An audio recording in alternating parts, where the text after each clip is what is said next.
Welcome to Love Lines.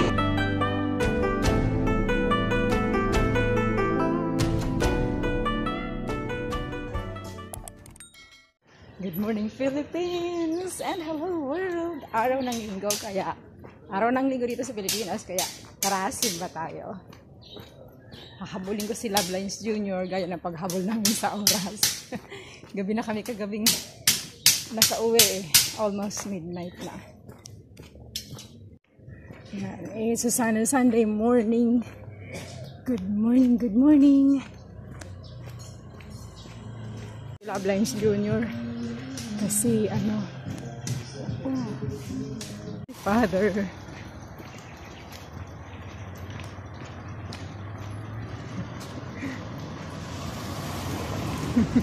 Binate niya yata sa bebe.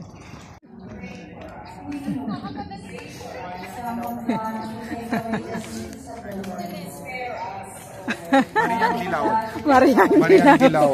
Father, nagkakamadali ko.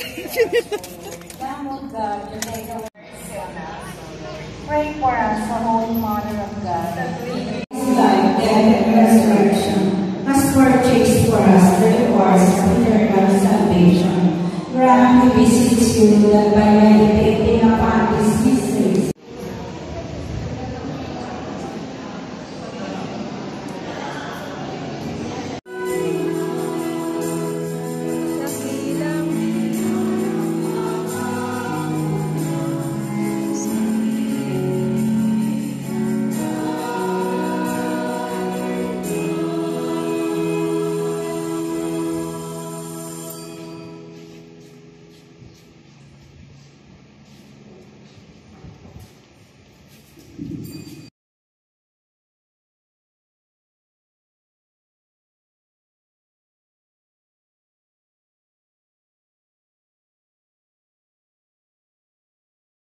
pag-inayin po natin ang mga salita ng Diyos sa ibang perspektibo o sa ibang imahe na ipinapakita ng Panginoon sa atin, lalo-lalo na sa mga pagsubok natin, sa mga pagsubok sa ating buhay. Sabi po ng Catechism of the Catholic Church, we are a pilgrim in this world. Tayo po ay pipilish o kumbaga, tayo po ay naglalakbay. Ang taong naglalakbay ay may maraming dala-dala. Una-una, pag ang tao ay naghanda ng kanyang paglalakbay, siya po ay naghahanda ng kanyang papauni, naghahanda ng kanyang damit, ilagay sa maleta, at naghahanda ng kanyang bahon, naghahanda ng extra money, at wala pang mga personal na mga bagay na kanyang dadalhin sa kanyang paglalakbay. At higit sa lahat, bago po umalis, mayroon po ibang nagdadasal. Bago po umalis, mayroon po hahabilin o inahabilin sa kanyang mga mahal sa buhay o iniiwan. Kaya nga, sa paglalakbay, minsan mayroon po tayong mas mabigat na dala-dala sa ating buhay. Mas mabigat na dala o mas bigat na suliranin sa ating buhay. Halimbawa na lamang, minsan pag tayo po ay umalis, may dala-dala tayo mabigat na problema o pagsubok sa ating buhay. Problema sa pamilya, problema sa financial, problema sa mga anak, problema sa asawa, at kung ano. At ang pinakamasama o ang pinakamabigat na problema ay problema na biglang dumarating sa atin or katulad ng mabakan, masunugan, mamatayan, at iba pa mga sakulan. At mostly, dito mga kapatid, umiikot ang ating buhay. Kaya sa ating paglalakbay, sobrang bigat ng ating dinadala. Hindi po tayo makapag-focus sa ating pag-pilgrimage o sa ating paglalakbay. Dahil iniisip natin yung mga problema na ating iiwanan o na ating inaharap. Katulad po ni Propeta Elias sa ating mga napabasa, siya po ay may matinding problema sa kanyang buhay. Unang-una, bago siya umalis doon sa isang lugar sa Mount Carmel o sa Carmel, doon po nagtuo sila ng mga propeta ni Baal.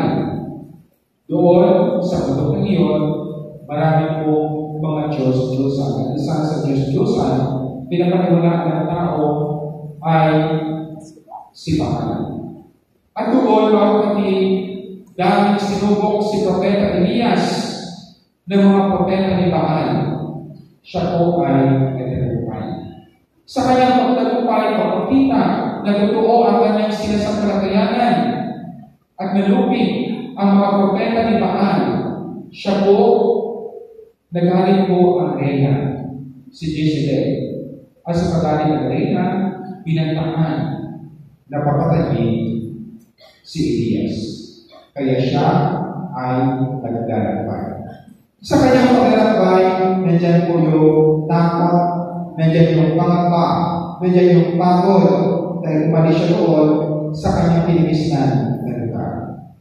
Kaya siya po ay nagdasal. At ano ang kanyang dasal? Sabi niya, Panginoon, kunin na po ninyo ako dahil hindi ko na kaya maglakbay. Bigat na bigat siya sa kanyang dalaga. Bigat na bigat siya sa kanyang suliranin. Bigat na bigat siya, maybe sa pinapagawa ng Diyos sa kanya. Ano ang disma ng Diyos? Sa kanyang pagtulog o pagpahinga, siya ay nakatulog at nakapita o nagpadala ng Diyos ng angel.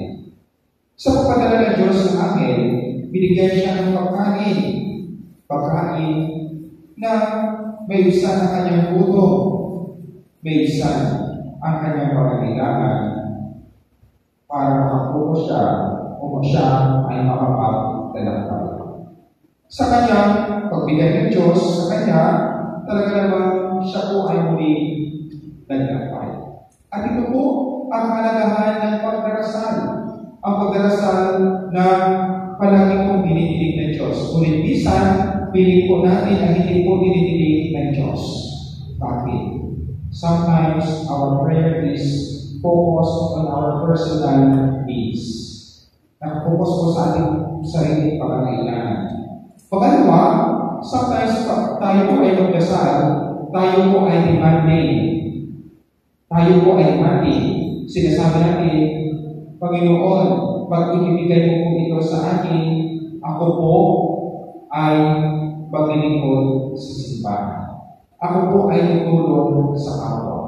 At mayroon din iba na nagpapanata na sinasabi nila, pag sila po ay nagpapanata, may siya ang araw na pagdarasal pagpunta sa simbahan, dinidinig ng Diyos ang kanilang pananalig. Ngunit, mga kapatid, ang Diyos ay hindi po Diyos na hindi po Diyos na iniisip po natin, kundi ang Diyos ay nagbibigay na naaayon sa ating pangangailangan. Ang Diyos ay nagbibigay na naaayon sa kanyang kalooban. At minsan, ang Diyos ay hindi nagbibigay dahil minsan ito po ay labag sa kanyang kalooban at ito po ay nakakasama sa atin. At minsan, binibigay ng Diyos ang ating mga panalangin dahil gusto na tayong turuan na magkaroon ng pasensya sa ating pagdarasal. Pero mga kapatid, ang mga bigat, ang mga pagsubok, katulad po ni Propeta Baal, tayo din po ay may mga pagsubok na dinadala. Ayaw ay sure, nalo kayo po ay umalis sa inyong mga bahay, mayroon po kayong daladala mga bagay sa inyong sarili. Mayroon po kayong mga problema na iniwan sa inyong mga bahay.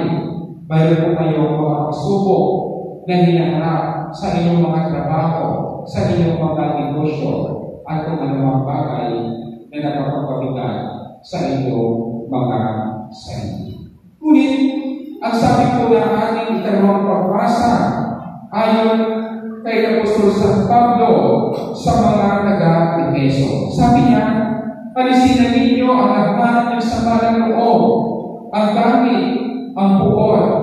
Huwag kayong magpupunyaw. mananakit ng damdamin ng awa. Sa halip, magiging mabait kayo at maaawain sa isa't isa. Kaya nga, sa mga pagsubok na dumadating sa atin, kailangan po natin ang Diyos. Kailangan po natin ang Diyos, ang gabay ng Diyos sa ating buhay. Hindi po pwedeng may problema ka naman, ikaw pa ay hindi lalapit sa Diyos at hindi magsisimba. Ang ipinapaalam po sa atin ng Diyos, dapat sa mga pagsubok sa mga dinadala natin sa ating buhay, lumapit po tayo sa Kanya. Lumapit po tayo sa ating Panginoong Hesus. Kaya ayon sa ating Ebanghelyo, sabi ng ating Panginoon, ako ang nagbibigay, ako ang pagkain mula sa langit. Ako ang magbibigay ng pagkain na wala. Kayo mga kapatid, napakahalaga po ng ating pagdasal at napakahalaga ng ating pagpunta sa simbahan. Sa ating pagdasal at sa ating pagpunta sa simbahan, ito po ay ibigay sa atin. Ito po ay ibigay sa atin ay pinatawag natin. Ay ibigay sa atin ang kalimangan sa atin.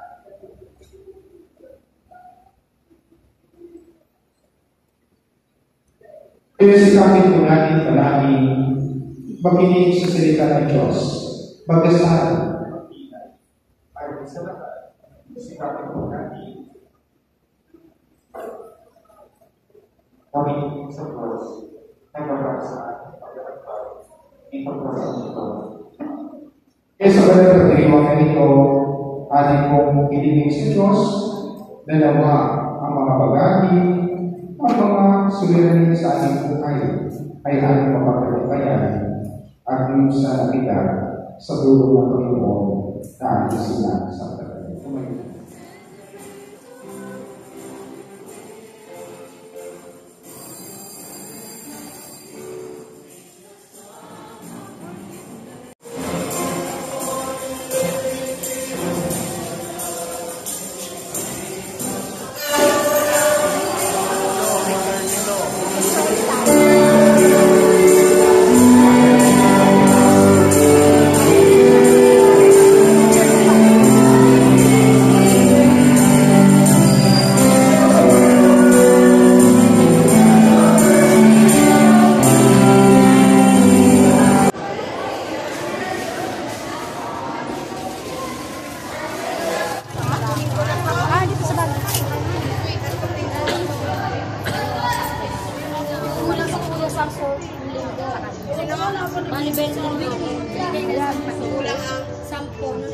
May kulang kayo kuya?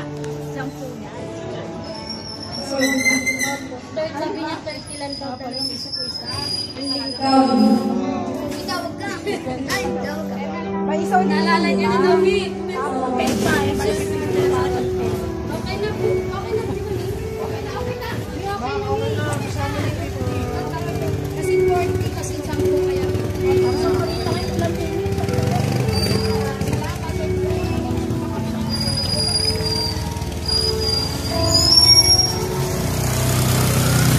Nakapag-Lord's Day tayo kahapon, tapos Lord's, yan. Nakapagkain tayo kanina. Communion. Ang pinapay na nagbibigay buhay at si Lord Jesus, ang kanyang katawan, ang kanyang inaalay para ating kainin maging pinapay.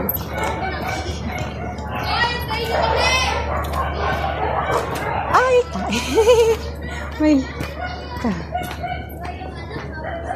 I will sing forever of your love, oh Lord. Ay, may ibon. Andun, hindi makita na. May CCTV sila. Ang ganda ng bahay. Yan. Diba? Magdasal, huwag kalimutan. Huwag kalimutang magdasal. Kailangang magdasal. Ganda ng kwento ni Propeta Elias. Diba? Lord, kunin mo na ako. Sabi ni Lord, hindi pa. meron pa siyang duty. Meron pa siyang mission. Kaya kumain. Kaya importante yung pagkain. Basic need pagkain. Imagine, 40 days, 40 nights siyang naglakbay. Dahil sa 2 beses niyang pagkain lang. Kain, tulog. So, kailangan natin ng kain at tulog. Kain at tulog. So, kumain para lumakas at matulog para makapagpahinga. Para may panlaban sa paglalakbay. Literal na paglalakbay ng buhay at sa figurative na paglalakbay sa buhay na ito. Yun. So, pag nahihirapan, gaya ng ginawa ni Prophet Elijah, makipag-usap sa Diyos, and then nasa kanya kung ano yung i-decide kung bibigyan ka ba sa iyong kahilingan or meron siyang mas magandang planong ibigay sa iyo. God knows best. God knows best. Ano nga ba yan? God knows what is best for us. Minsan yung hinihiling natin, hindi pala makakabuti, kaya hindi niya bibigay. Mayroong ibang option. Yan. So, sa second reading naman, yung ayusin na yung ang ating behavior as Christian. As Christians, huwag kang magagalitin at huwag kang magsasalita ng masama sa kapwa. Yan. And yun nga, sa gospel, si Lord Jesus, yung yung tinatanggap nating ostya, siya mismo ang katawan at dugo ng ating Panginoong Hesukristo. Siya ang sino mang kumain, yung binabanggit lagi sa misa, ang sinong kumain ng tinapay sa kanyang katawan at uminom sa kanyang dugo ay magkakaroon ng buhay na walang hanggan. So yung ating pinaninindigan sa pagtanggap natin ng komunyon. Yun. So yun ang dapat na maintindihan ng bawat Catholic na kagaya namin at ng bawat Kristiyano, na ang ostya ay hindi lang siya simbolo, but it is through transubstantiation, siya ang ating Panginoon na Hesukristo na tinatanggap natin. Alright, we're home.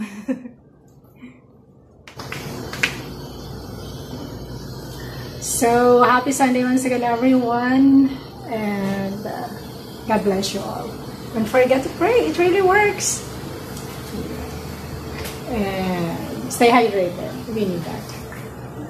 See you in the next. By the way, shout out to all the Love Lines Galaxy of Super Love Stars, to the Moon family, Alice family, Snow family, at sa lahat. God bless you all. Sa lahat ng mga channel members ko, super chat senders, at sa mga live stream attendees ko, regular attendees, maraming salamat sa inyong lahat. Thank you. God bless you all, mamwa. See you soon. So that's all for now. Thank you so much for watching. Once again, this is Love Lines. Have a good day and God bless.